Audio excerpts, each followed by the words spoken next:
तो मेरे साथ कांगड़ा बस स्टैंड में एक दुर्घटना घटी और आप सभी ने मेरे सोशल मीडिया पे मेरा पोस्ट भी पढ़ा होगा और उसके तत्पश्चात अगले ही दिन मीडिया के माध्यम से, न्यूज़पेपर के माध्यम से भी आप सभी को जानकारी मिली होगी।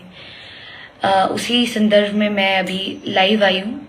थोड़ा आप सभी के बीच पूरी जानकारी रखना चाहती हूँ कि कैसे क्या क्या शुरू हुआ और किस प्रकार से पूरी दुर्घटना मेरे साथ घटित हुई। 11 तारीख को रात्रि में शिमला यानी कि सुबह में शिमला से पालमपुर के लिए ट्रेवल कर रही थी और पालमपुर के लिए कोई डायरेक्ट बस नहीं थी, तो इसीलिए मैंने हमीरपुर तक के लिए, मेरे साथ में अपने ही कार्यकर्ता थे तो वो भी बस में थे और वो भी ट्रेवल कर रहे थे। तो उसके साथ में क्या हुआ कि हम रात को 11 यानी कि 8 बजे हमीरपुर बस स्टैंड पहुंचे और बस स्टैंड में हमने पता किया, वहां के कर्मचारी यानी कि HRTC के कर्मचारियों से पता किया तो उन्होंने बताया कि 12 बजे से पहले कोई भी बस अवेलेबल नहीं है। तो मुझे भी सेफ नहीं लगा क्योंकि मौसम खराब था और आप सभी को पता है हिमाचल पहाड़ी क्षेत्र है, बसेस बीच में फंस भी जाती है। तो इसीलिए जिस बस में हम ट्रेवल कर रहे थे वो HRTC की बस थी और उस बस के ही कंडक्टर ने हमें ये सजेस्ट किया कि रात को रिस्क नहीं लेना चाहिए, आप कांगड़ा जाइए, कांगड़ा बस स्टैंड से आपको बस लगातार मिल जाएगी पालमपुर के लिए। तो वही 8 बजे हम जब हमीरपुर बस स्टैंड से निकले तो 11 यानी कि 10:40-50 के आसपास हम कांगड़ा बस स्टैंड पहुंचे और बस स्टैंड पहुंचते ही मैं क्योंकि हम 2 ही लोग थे तो हमारे पास सामान था तो बैग मैंने हमारे जो कार्यकर्ता थे उनके पास पकड़ाया। मैं वॉशरूम के लिए गई। वॉशरूम से आते समय मुझे मेरे लेफ्ट हैंड साइड में ऐसा फील हुआ कि बस के पीछे कुछ लोग हैं और मुझे वहां से थोड़ा अच्छा वाइब नहीं आया, पर फिर भी मैंने नजरअंदाज किया ये सोचकर कि बस स्टैंड है और मैक्सिमम लोगों का फुटफॉल वहां पर होता है और लोग बसेस का वेट करते हैं। मैं थोड़ा जल्दी में थी, रात की बात थी और मुझे लगा कि कहीं हमारी बस ना छूट जाए, इसलिए मैं जल्दबाजी में वापस आई। वहीं पर यानी कि हम एग्जिट गेट के बिल्कुल साथ थे तो वहां पर मैं फोन पर बात कर रही थी और चलते चलते वहां पर सामने एक व्यक्ति, मेरे बिल्कुल ऑपोजिट एक व्यक्ति खड़ा हुआ। वो व्यक्ति मुझे घूर रहा था तो मैंने नजरअंदाज किया क्योंकि मैं फोन पर बात कर रही थी तो मैं इधर उधर चल रही थी और हमारे साथ में ऐसे बहुत सारे लोग और भी थे जो कहीं जाने के लिए बस का वेट कर रहे थे। तो वहीं पर सामने एक फैमिली थी, एक भैया थे, उनकी वाइफ थी, एक छोटा सा बच्चा था। तो ऐसे ही हमारे जो कार्यकर्ता थे वो भी बिल्कुल ठीक मेरे सामने ही बैठे थे तो मुझे अटपटा लगा तो मैं उनकी तरफ को गई और क्योंकि मैं ये उनको पता नहीं लगने देना चाह रही थी, जो मेन व्यक्ति जो मुझे गंदे इशारे कर रहा था, तो मैंने उन्हें इशारा किया तो शायद वो भांप नहीं पाए। उसके पश्चात मैं सामने बैठ गई क्योंकि पूरे दिन भर का ट्रैवल था, मैं थक गई थी, मैं सामने बैठ गई। फिर भी मैंने नजरअंदाज किया, मैंने सोचा मैं ज्यादा सोच रही हूँ और क्योंकि हर बार हो सकता है कि हमारी भी गलती हो, हम भी कई बार कुछ गलत सोचकर कोई एक्शन ना ले ले। तो ये मैं बिल्कुल ऑपोजिट सामने उस व्यक्ति के बिल्कुल सामने बैठी। जैसे मैं बैठी उस व्यक्ति ने तब तक जिप ओपन कर दिया अपने पेंट का और जैसे उसने पेंट का जिप ओपन किया उसने मुझे गंदे इशारे फिर से करने शुरू किए, यानी कि किस के इमोजीज मुझे वो पास कर रहा था, आंखों से इशारे कर रहा था कि चल मेरे साथ चल ऐसे करके, और अपनी जीभ हाथों से उस जीभ को पकड़ रहा था और वो उसका पेंट का जिप ओपन था। मैं ज्यादा विस्तार पे इस बात पे चर्चा नहीं करूंगी क्योंकि ये थोड़ा मेरे लिए सेंसिटिव है क्योंकि मैं एक महिला हूँ, वो एक पुरुष है और वो ऐसी अभद्र हरकतें कर रहा था तो मुझे ये बता पाना थोड़ा इजी भी नहीं है। जैसे ही उसने ये हरकतें करी मुझसे नहीं रहा गया और मुझे ये सुनिश्चित हुआ कि ये व्यक्ति गलत है। मैं उसके सामने गई तो मैंने जोर जोर से चिल्लाया, मैंने कहा कि क्या अश्लील हरकतें कर रहे हैं। उस व्यक्ति ने घबराहट में एकदम से अपना फोन पॉकेट से निकाला और वो उल्टा ही फोन उसने ऐसे कान पे लगा दिया और उसने ऐसे एक्टिंग किया कि जी आप क्या बोल रही हैं। तो मैंने उसका फोन ऐसे लेने की कोशिश की कि किससे बात कर रहा है, तो उस व्यक्ति ने ज्यादा ना बताते हुए उसने किया कि आप क्या बोल रहे हैं। उसने मेरा हाथ पकड़ा, मेरा लेफ्ट आर्म पूरा पकड़ा, अपने दोनों हाथों से पकड़ा और मुझे, वो खड़ा हो रहा था, भागने की कोशिश कर रहा था। उसने जिस तरीके से मुझे स्ट्रेच किया वो मेरे लिए थोड़ा गलत था क्योंकि जो एक्शंस उसने पहले किए थे वो मेरे लिए थोड़ा एक्सेप्टेबल नहीं था। तो जैसे उसने किया, मैंने उसे फिर से बिठाया और वहां के स्थानीय लोग भी, वहां पर भीड़ इकट्ठी हो गई। तो एक जो भाई साहब जिनका जिक्र मैंने अभी पहले किया, जो एक फैमिली जम्मू के लिए जम्मू की बस के लिए वेट कर रही थी, वो फैमिली भी वहीं पर खड़ी थी। तो वो भाई साहब ने एक वीडियो बनाना शुरू कर दिया कि मेरी बहन के साथ ऐसा हो रहा है, कांगड़ा बस स्टैंड में हम अभी है, ऐसा वैसा। और आप मानेंगे नहीं, ये इंसिडेंट 11 बजे एग्जैक्टली शुरू हो चुका था, यानी कि 10:55 पे ये इंसिडेंट शुरू हो गया था। 11:15 हो गए थे इस इंसिडेंट के लिए। हम वहां पर जोर जोर से बोलते रहे कि कोई पुलिस को बुला दीजिए, कोई पुलिस को बुला दीजिए।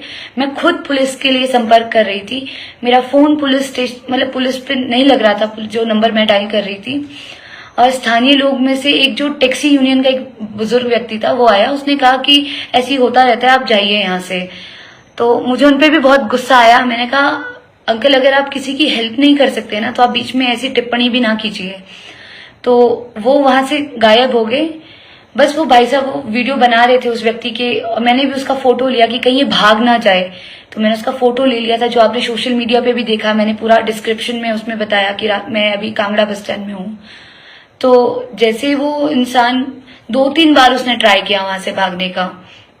तो वो भैया वीडियो बना रहे थे, ना जाने कहां से 2 स्कूटी में, वहां बहुत मतलब रुष्ट पुष्ट लड़के और लंबे लड़के, और मतलब काफी, मैं कहूंगी तो बहुत हेल्दी लड़के वहां पर आए और उन्होंने भैया को चांटा मारा।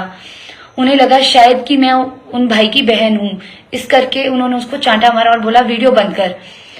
और ये इंसिडेंट जब हुआ, पहले लोग बहुत बाहर थे, पर उसके बाद जो स्थानीय लोग, यानी कि जिनकी दुकानें भी वहां थी, जो शटर खोलकर बाहर आ रहे थे, उन लोगों ने भी शटर डाउन कर दिया। हम वहां पर चिल्लाते रहे कि कोई हमारी हेल्प कर दो, कोई प्लीज हमारी हेल्प कर दो। और ये कौन है, जैसे हमने वहां पर ये बोला, इतनी देर में उन लोगों ने उस जो मेन कल्प्रिट था, वो जो मेन व्यक्ति था, जो कंडक्टर जो उधर अश्लील हरकतें कर रहा था, वो व्यक्ति उन्होंने वहां से भगवा दिया।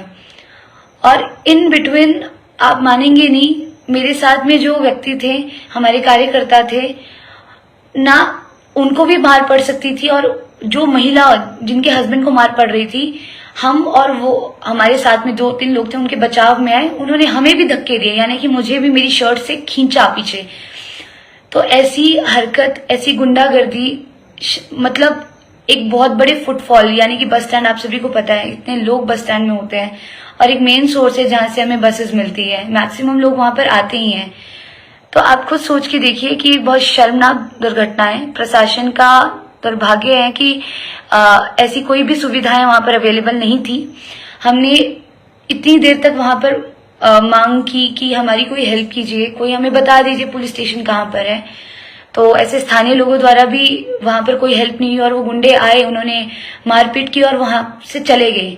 और उनका जो मेन उद्देश्य था उस कंडक्टर को भगाना, उन्होंने, वो भी उनका सफल हुआ, जो उनका मेन उद्देश्य था। उसके बाद 10:40 पर वहां पर पुलिस आई और भारी बारिश हो रही थी। उसके बाद हम लोगों को वहां से ले जाया गया, पुलिस स्टेशन हम लोग गए। और जो भाई को गंभीर चोटें भी आई थी, उनका भी मेडिकल हुआ, मेरी स्टेटमेंट्स भी लिखी। ऐसा भी नहीं है कि पुलिस ने हमारी मदद नहीं की। जैसे पुलिस पहुंची, ये है कि पुलिस लेट पहुंची, पर जैसे ही पुलिस पहुंची, पुलिस ने हमारी पूरी हेल्प की। जो हमारे साथ हमारे कार्यकर्ता थे, मैं, वो, और जो फैमिली जो थी, जिनका छोटा बच्चा था, वो दीदी थी, उनका हस्बैंड था, उनको भी उन्होंने रेजिडेंस प्रोवाइड करवाया। एसएचओ सर जो ऐसे किया कि जहां हम लोग रुकेंगे वो ठीक है कि नहीं है, हमें खाना उन द्वारा दिया गया। और ये आश्वासन भी दिया कि डीएसपी सर का भी रात को फोन आया था। डीएसपी सर ने, जो डीएसपी कांगड़ा है, उन्होंने भी हमें आश्वासन दिया कि सुबह होते ही इस पर तुरंत कार्रवाई होगी और आपके सुबह ही हम होते ही आपको गुड न्यूज देंगे और हम उस व्यक्ति को, उस मेन कल्प्रिट को जरूर पकड़ेंगे। और रात को हम 3 बजे के करीब फ्री हुए, सारी फॉर्मेलिटीज पूरी करके। तो कांगड़ा पुलिस द्वारा हमें रुकने की व्यवस्था भी उन द्वारा ही प्रोवाइड की गई, भोजन उन द्वारा प्रोवाइड किया गया। और सुबह होते ही उन्होंने हमें जिस चीज का आश्वासन दिया था, वो भी सराहनीय था कि उन्होंने जो रात को बात और कमिटमेंट हमें की कि वो सुबह तक उस कल्प्रिट को पकड़ेंगे, वो पकड़ा गया। और फिर सुबह मुझे डीएसपी सर का फिर से फोन आया था और डीएसपी सर ने ये भी आश्वासन दिया कि जल्द उन लड़कों का भी वेरिफिकेशन होगा जो लड़के वहां पर आए, उन्होंने गुंडागर्दी की। अच्छा, मैं एक चीज और ऐड करना चाहती हूँ कि वो जो कंडक्टर था, आपने देखा होगा, मैंने एक वीडियो भी पोस्ट किया था, वहां के स्थानीय लोगों ने ही बताया कि पहले वो एक वालिया बस का कंडक्टर था और यही 1.5 महीना पहले उसका एक वीडियो भी फेसबुक पे वायरल हुआ था जिसमें वो किसी महिला के साथ छेड़खानी कर रहा था और फिर उसके परिजनों ने उसकी पिटाई भी की थी। वो सेम व्यक्ति वही है जो अभी मूनलाइट बस का कंडक्टर है और अभी कुछ समय ही हुआ था उसे, जो मुझे स्थानीय लोगों ने बताया। मैं उस इन्फॉर्मेशन को आप सभी के साथ साझा कर रही हूँ।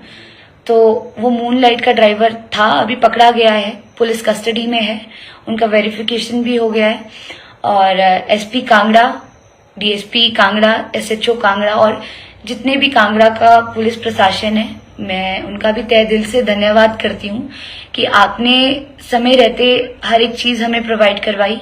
हमें जो आश्वासन दिया वो केवल शब्दों का ही नहीं था, वो सच में ग्राउंडेड भी दिखा और आप लोगों द्वारा जो कमिटमेंट्स हमें दी गई वो पूरी भी हुई। और मेरा आप सभी से अनुरोध है, यानी कि हम महिलाएं हैं और मेरी जैसी ना जाने, ये सिर्फ मेरा विषय नहीं है, यानी कि गुंजन ठाकुर के साथ ऐसा इंसिडेंट नहीं हुआ है, ये मेरी जैसी हजारों महिलाएं जो रोज ट्रेवल करती हैं।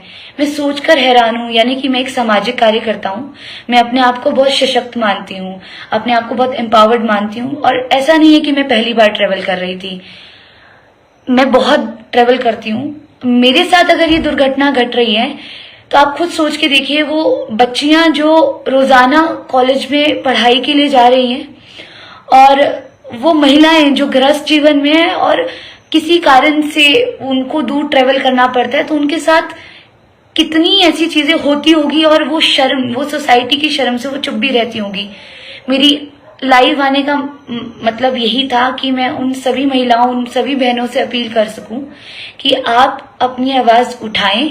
अगर आप किसी चीज को गलत होता हुआ देखती हैं, आपके साथ कुछ गलत हो रहा है और आपको महसूस हो रहा है कि ये कुछ मेरे साथ गलत हो रहा है, तो आप उस चीज पे तुरंत एक्शन लीजिए। ये डरने वाली बात नहीं है, इस चीज को थोड़ा नॉर्मलाइज करना पड़ेगा। और जितने भी आप सभी मुझे देख रहे हैं, मेरा कोई और मतलब नहीं है, मेरा यही मतलब था कि आप सभी को मैं ये पूरा इंसिडेंट बताऊं कि किस प्रकार से ये चीज मेरे साथ हुई। तो ऐसा वो कमेंट के माध्यम से मैं पढ़ पा रही थी, एसपी कांगड़ा का जो पोस्ट पढ़ा था तो उस पे मैं पढ़ पा रही थी कि नीचे कितनी महिलाओं ने इस चीज पे कमेंट किया कि हमारे साथ भी ऐसा इंसिडेंट हुआ है, कितनी महिलाएं वोकल हुई। तो मेरा आप सभी से आग्रह है कि आपके साथ कभी भी कुछ ऐसा हो, हिचकिचाइएगा मत, प्रशासन पे विश्वास रखिएगा, प्रशासन हमारी हेल्प करता है, पर आपको आपकी बुलंद करनी पड़ेगी आवाज, आपको अपने लिए बोलना पड़ेगा, क्योंकि अगर आप बोलेंगी तो आपको देखकर 1000 महिलाएं बोलेंगी। और मुझे बहुत शर्म आ रही है कि जो बस स्टैंड है, और हम सभी को पता है बस स्टैंड में सबका जाना कितना ज्यादा होता है, बसेस वहीं से मिलती है, सारी चीजें वहीं से अवेलेबल है। बस में मेरी मांग है प्रशासन से कि बस में एक ऐसा सिक्योरिटी परमानेंट कोई सोर्स होना चाहिए जहां महिलाएं तुरंत जाकर उसे अप्रोच कर सके। और दूसरा, वहां पर नाइट ड्यूटी में उस रात को कोई नहीं था, यानी कि ना ही कोई एचआरटीसी का कोई व्यक्ति वहां पर था। तो मेरा प्रशासन से मांग रहेगी कि वहां नाइट ड्यूटी में भी किसी की शिफ्टिंग रखनी चाहिए जहां महिलाएं सुरक्षित फील कर सकें। और दूसरी चीज ये है कि अभी मैक्सिमम बसेस का रूट प्राइवेटाइज हो रहा है, तो वो प्राइवेटाइज यानी कि दूर दराज के ऐसे क्षेत्र है जहां सरकारी बसेस नहीं जाएगी, वहां ऐसी ही प्राइवेट बसेस जाएगी। और अगर ऐसे लोग उसमें कंडक्टर होंगे, ड्राइवर होंगे, तब खुद सोचिए, पहाड़ी क्षेत्र में हर जगह नेटवर्क नहीं होता है, ऐसे दरिंदे कहीं पर भी हम जैसी महिलाओं को या मेरी जैसी 1000 महिलाओं को दबोच सकते हैं। तो ये बहुत सीरियस इशू है, मेरे साथ हुआ, ये इस चीज को हाईलाइट मत कीजिएगा। इस चीज के पीछे का जो विचार है, यानी कि मेरी जैसी 1000 महिलाएं हैं, मैं उनकी एक वॉइस बनकर आई हूं, और मेरी से 1000 महिलाएं जिनके साथ ये रोजाना होता है। तो मेरा आप सभी से आग्रह है कि कृपया आप सभी सतर्क रहें और ऐसे इंसिडेंट होते हैं तो उससे अपनी बच्चियों को, महिलाओं को घर से जाने से ना रोके। हालांकि उन महिलाओं को सशक्त करे, उनको एक लेसन पढ़ाए कि अगर आपके साथ ऐसा होता है तो आपको क्या करना चाहिए। मेरा पुलिस प्रशासन से भी आग्रह है कि एटलीस्ट कोई एक व्यक्ति आपका ऐसे एरियाज में होना चाहिए, बस स्टैंड्स में होना चाहिए, ऐसे जो पब्लिक प्लेसेस है वहां जरूर होना चाहिए।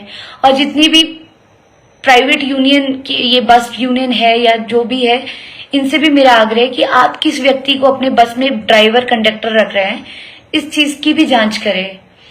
लास्ट में ज्यादा नहीं बोलूंगी क्योंकि ये ऐसा कोई विषय है भी नहीं कि जिसपे ज्यादा चर्चा की जाए। सिंपल सी बात थी कि मुझे लगता था कि मुझे आप लोगों के साथ ये एक्सपीरियंस शेयर करना चाहिए, तो मैंने आप सभी के साथ, मेरे साथ क्या हुआ ये चीज एक्सपीरियंस आपके साथ लाइव आके शेयर करी। और मेरा आप सभी से भी आग्रह है कि आप सभी जागरूक बने, सतर्क रहें और अच्छे समाज के नागरिक बने, क्योंकि हम अगर ये आज मेरे साथ हो रहा है, हो सकता है कल को आपकी बहन के साथ हो, आपकी माता जी के साथ हो, तो उनकी शक्ति बनकर उनके सामने आए।